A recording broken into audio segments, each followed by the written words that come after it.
अस्सलाम वालेकुम जी। तो आज मैं आपके लिए लेके आई हूँ ढाबा स्टाइल ज़बरदस्त सी फ्राई माश की दाल की ज़बरदस्त सी रेसिपी।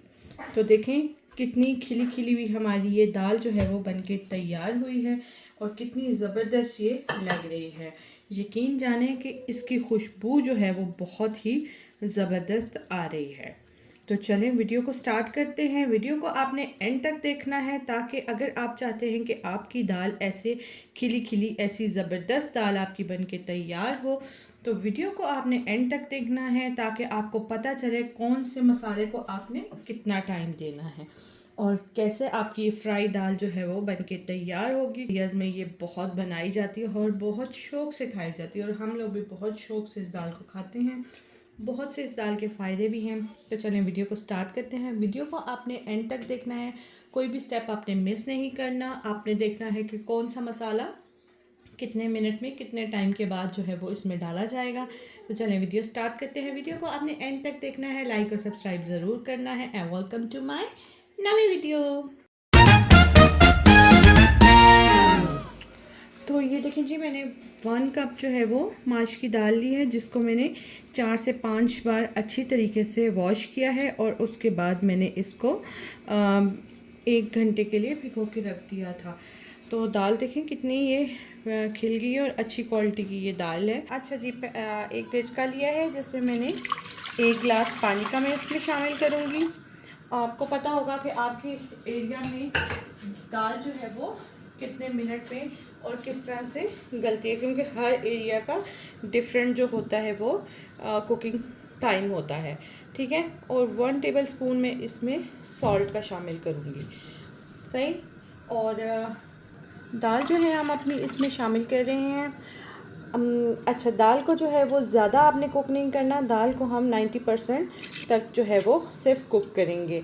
जिस तरह एक कनी चावलों की रहती है वैसे हम दाल की एक कनी जो है वो छोड़ देंगे, क्योंकि अगर दाल जो है वो ये दाल अगर ज़्यादा गल जाए शक्ल जो है वो अच्छी नहीं आती है। तो चलें दाल को हम बॉईल करते हैं। दाल को हम इतना बॉईल करेंगे ताकि वो 90% तक कुक हो जाए।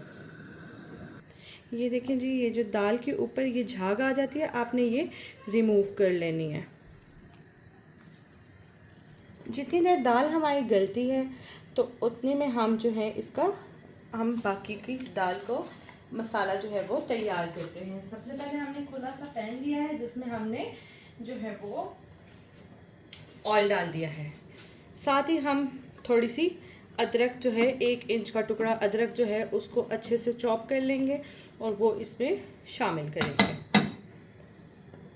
अदरक हमारी करकराने लग चुकी है तो हमने ली हैं 2 से 3 हरी मिर्चें जिसको हमने चॉप कर लिया था और ये भी हम इसमें शामिल करेंगे।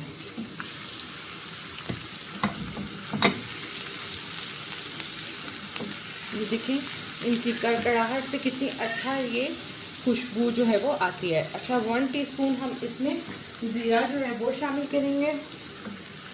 ध्यान रहे आपने चीज़ों को जलाना नहीं है, बस भूनना है।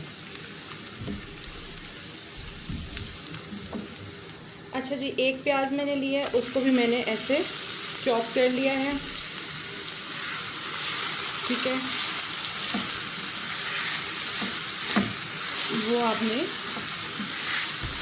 आसान है लेकिन कि सब कुछ डाल दें और चीज़ बन जाती है।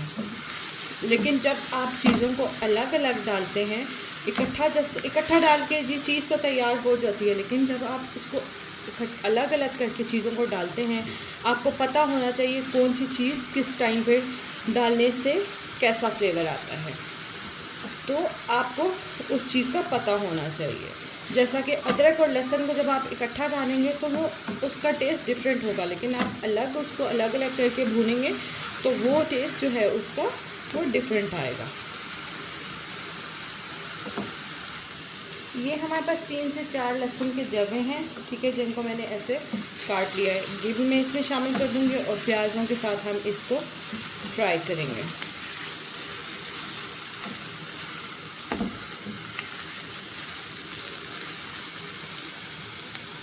तो अभी हम 2 मीडियम साइज़ की टोमेटो इसमें शामिल करेंगे। 1/4 टीस्पून इसमें जाएगी हल्दी एंड हाफ़ टी स्पून इसमें जाएगी लाल मिर्च और साथ में खुश्क धनिया जाएगा और थोड़ी सी कसूरी मेथी जाएगी इसमें। ये देखिए मसाला हमारा थोड़ा सा भून चुका है। अब हम इसमें थोड़ा सा जो है वो पानी शामिल करेंगे। हाफ कप के करीब हम इसमें जो है वो पानी शामिल करेंगे ताकि प्याज और ये जितनी भी चीज़ें हैं ये अच्छे से मसाला रेडी हो।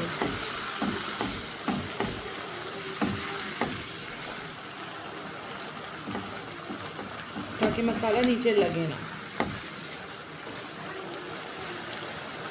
ये देखें जी मसाला हमारा अच्छा सा भून चुका है। अब हम इसमें थोड़ा सा कटा हुआ धनिया जो है वो शामिल करेंगे।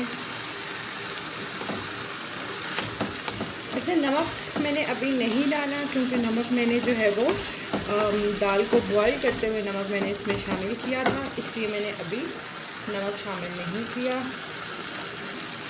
कितनी ज़बरदस्त इसकी ग्रेवी तैयार हुई है।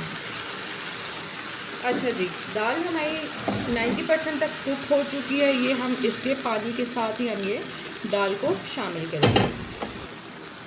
ये देखें खिली खिली हुई दाल है, कितनी ज़बरदस्त ये दाल जो है वो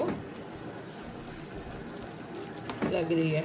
ऐसे अगर वो एकदम से इसका अगर ज़्यादा कुक हो जाए तो वो फिर अच्छे से उसकी शक्ल जो है वो इतनी अच्छी नहीं लगती। ये देखें जी, अभी दाल को हमने बहुत अच्छे से मिक्स किया है ताकि सारा मसाला दाल के साथ आ जाए और हाफ़ टी स्पून के करीब में इसमें गरम मसाला जो है वो इसका शामिल करेंगे। साथ ही ये पतली पतली हमने अदरक काटी है, इसको हम इसमें शामिल करेंगे और इसको थोड़ा सा मिक्स कर लेते हैं।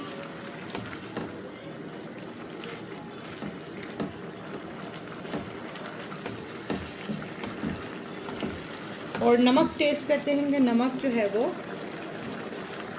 सही है कि नहीं। अपने आपने हाथ गोला रखना है और मैं इसमें हाफ़ टी स्पून के करीब, या आप अपने टेस्ट के अगर आप ज़्यादा खाते हैं तो कम ज़्यादा कर सकते हैं। बिल्कुल ढाबा स्टाइल हमारी ये दाल जो है वो बनके तैयार होगी। तो इसको अभी हम ढक के 5 से 7 मिनट के लिए ढक के रखेंगे ताकि सारा ऑयल जो है वो ऊपर आ जाए। ये देखें जी, ये दम लग चुके हैं और ये दाल चेक करें कितनी खिली खिली, कितनी ज़बरदस्त जो है हमारी दाल बनके तैयार हुई है। उम्मीद करती हूँ आपको आज की वीडियो पसंद आई होगी। वीडियो पसंद आई हो तो लाइक और सब्सक्राइब करके शेयर कर दें। अल्लाह हाफिज़, बाय बाय।